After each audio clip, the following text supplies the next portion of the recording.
Taste the Daily. Mayiladuthurai மாவட்டம் சீர்காழியில் சிறுவர் பூங்கா உள்ள இடத்தில் கல்வி அலுவலகம் அமைப்பதற்கு எதிர்ப்பு தெரிவித்து பொதுமக்கள் ஆர்ப்பாட்டத்தில் ஈடுபட்டனர்.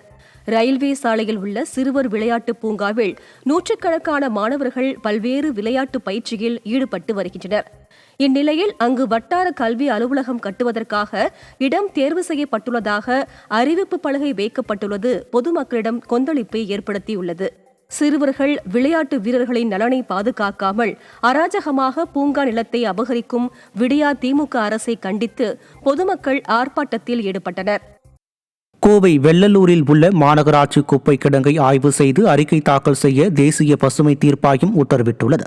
650 ஏக்கர் பரப்பளவில் உள்ள இந்த குப்பை கிடங்கால் அப்பகுதியில் காற்று மாசுபாடு ஏற்படுவதுடன் துர்நாற்றமும் வீசி வருகிறது. மேலும் அப்பகுதி மக்கள் நோய் தொற்றாலும் பாதிக்கப்பட்டு வருகின்றனர்.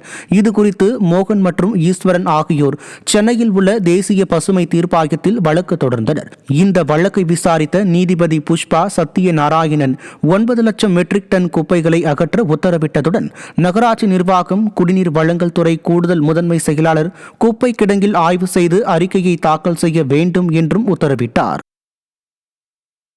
கடலூர் மாவட்டம் விருத்தாசலம் அருகே குடிநீர் கேட்டு பொதுமக்கள் காலி குடங்களுடன் சாலை மறியல் போராட்டத்தில் ஈடுபட்டனர்.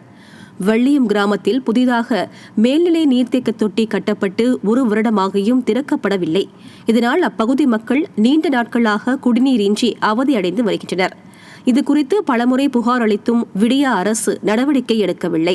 இதனால் ஆத்திரமடைந்த மக்கள் காலி குடங்களுடன் விருத்தாசலம் பவழங்குடி செல்லும் சாலையில் மறியல் போராட்டத்தில் ஈடுபட்டு விடியா அரசை கண்டித்து முழக்கங்களை எழுப்பினர். கன்னியாகுமரியில் சாலையில் நடந்து சென்ற பெண் மீது கார் மோதியதில் சம்பவ இடத்திலேயே அவர் உயிரிழந்தார்.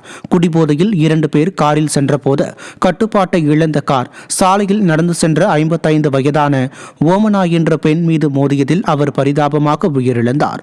விசாரணையில் மதுபோதையில் காரை இயக்கிய அபின்ராஜ், விக்னேஷ் ஆகியோர் பிடிபட்டனர். விடியா ஸ்டாலின் அரசின் ஏவல் துறை மதுபோதையில் வாகனங்களை செலுத்துபவர்களை கண்காணிக்க தவறியதால் விபத்து ஏற்பட்டு அப்பாவி மக்கள் உயிரிழப்பது அதிகரித்துவிட்டதாக குற்றம் சாட்டப்படுகிறது. காஞ்சிபுரத்தில் உள்ள ஏகாம்பரநாதர் கோயிலில் வைக்கப்பட்டுள்ள உண்டியலுக்கு மர்ம நபர்கள் தீ வைத்த சம்பவம் பரபரப்பை ஏற்படுத்தியுள்ளது.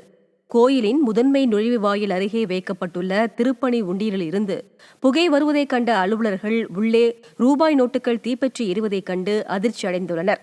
விடியா திமுக ஆட்சியில் பாலாரும் தேனாரும் ஓடுவதாக வாய்ச்சவடால் விட்டுக் கொண்டிருக்கும் விடியா ஸ்டாலின் ஆட்சியில் ஆலயங்களுக்கு கூட பாதுகாப்பு இல்லாத சூழல் நிலவுவதாக மக்கள்